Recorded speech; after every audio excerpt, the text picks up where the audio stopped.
ಈ ಸಿದ್ದರಾಮಯ್ಯನವರ ನೇತೃತ್ವದಲ್ಲಿ ಹೋಗಿ ಗವರ್ನರ್ಗೆ ನಾವು ಅರ್ಜಿಯನ್ನು ಕೊಟ್ಟು ಕುಮಾರಸ್ವಾಮಿ ಅವರು ಮುಖ್ಯಮಂತ್ರಿ ಆಗಲಿ ಅಂತೇಳಿ. ಪಾಪ ಕುಮಾರಣ್ಣ ಉಳಿಸ್ಕೊಳಕ್ ಆಗ್ಲಿಲ್ಲ. ಇಡೀ ನಿಮ್ಮ ಕಾರ್ಯಕರ್ತರು ನೀವೆಲ್ಲ ಹೇಳಿದ್ರಿ, ನನ್ನ ಪಕ್ಷ ಹೇಳ್ತು ನನಗೆ, ಇಲ್ಲ ಇದು ಪಕ್ಷದ ತೀರ್ಮಾನ ನೀನು ಒಪ್ಕೊಳ್ಳೇಬೇಕು ಅಂತೇಳಿ. 85ರಿಂದ ಸತತವಾಗಿ 7 ಬಾರಿ ಅವರ ವಿರುದ್ಧ ಹೋರಾಟವನ್ನು ಮಾಡಿಕೊಂಡು ರಾಜಕಾರಣವನ್ನು ಮಾಡಿಕೊಂಡು ನಾನು ಬಂದಿದ್ದಂಥವನು. ಕುಮಾರಸ್ವಾಮಿಯನ್ನ ಚುನಾವಣೆಯಲ್ಲಿ ನೀವೆಲ್ಲ ಸೇರಿ ನನ್ನನ್ನು ಗೆಲ್ಲಿಸಿದ್ದಂಥವ್ರು. ದೇವೇಗೌಡರ ಮೇಲೆ ಹೋರಾಟ, ತೇಜಸ್ವಿನಿಯವ್ರನ್ನ ಅವತ್ತಿನ ಕಾಲದಲ್ಲಿ ಲೋಕಸಭೆಗೆ ಗೆಲ್ಲಿಸಿದಂಥವ್ರು ತಾವೆಲ್ಲ.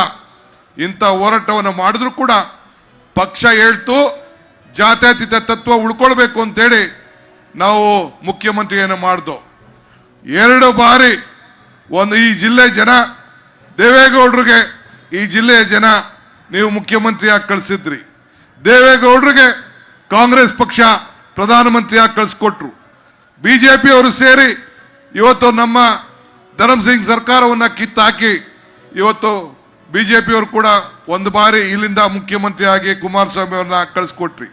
ಮತ್ತೆ ನಾವು ಕಾಂಗ್ರೆಸ್ ಪಕ್ಷ ಅವ್ರನ್ನ ಮುಖ್ಯಮಂತ್ರಿಯಾಗಿ ಕಳಿಸ್ಕೊಟ್ಟು ಇವತ್ತು 2 ಬಾರಿ ಇಲ್ಲಿಂದ ಮುಖ್ಯಮಂತ್ರಿ, ತಂದೆ 1 ಬಾರಿ ಮುಖ್ಯಮಂತ್ರಿ, ಕಾಂಗ್ರೆಸ್ನಿಂದ ಪ್ರಧಾನಮಂತ್ರಿ. ಇವತ್ತು ಈ ಕ್ಷೇತ್ರಕ್ಕೆ ಜನತಾದಳ ಅಭ್ಯರ್ಥಿ ಇಲ್ಲದೆ ಇವತ್ತು ಬಿಜೆಪಿ ಅಭ್ಯರ್ಥಿಯನ್ನ ಇವತ್ತು ಅವರ ಕುಟುಂಬದವ್ರಿಗೆ ನಿಲ್ಲಿಸಿದ್ದಾರೆ. ನಮ್ಗೆ ಏನು ಬೇಜಾರಿಲ್ಲ.